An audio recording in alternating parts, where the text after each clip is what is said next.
Bonjour, dans cette vidéo, nous allons étudier les nombres relatifs.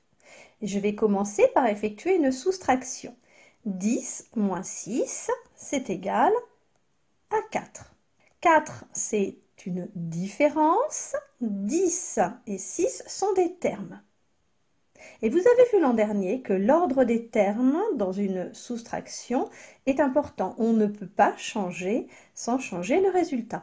C'est-à-dire que si je mets en premier 6 et que j'effectue la soustraction 6 moins 10, eh bien le résultat, la différence n'est pas égale à 4. Je marque 6 moins 10 est différent de 4.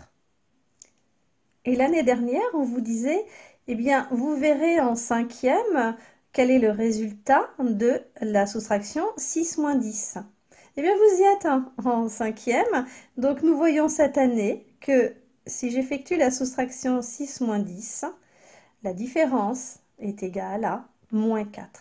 Donc, 6 moins 10 est égal à moins 4.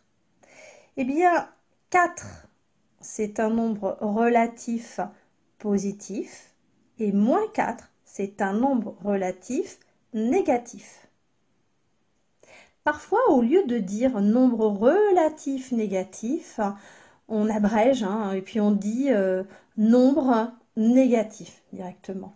Et de la même façon, au lieu de parler de nombre relatif positif, dans le langage courant, on dit directement nombre positif. Bon, mais à chaque fois, ce sont en fait des nombres relatifs, positifs ou négatifs. Eh bien, pourquoi est-ce qu'on appelle moins 4 un nombre relatif négatif? Parce qu'il y a un signe moins devant. Mais oui, mais alors vous allez me dire, ici 4, je parle d'un nombre relatif positif, et pourtant, il n'y a pas de signe plus devant. Eh bien, effectivement, on ne met rien, mais c'est comme si on avait un plus. Donc, sachez que lorsque il s'agit d'un nombre négatif, on est obligé de mettre le signe moins. Et pour un nombre relatif positif, le signe plus n'est pas obligatoire, c'est-à-dire qu'on l'enlève. Donc, quand on voit plus 4, c'est un nombre relatif positif. 4, tout seul, c'est aussi un nombre relatif positif.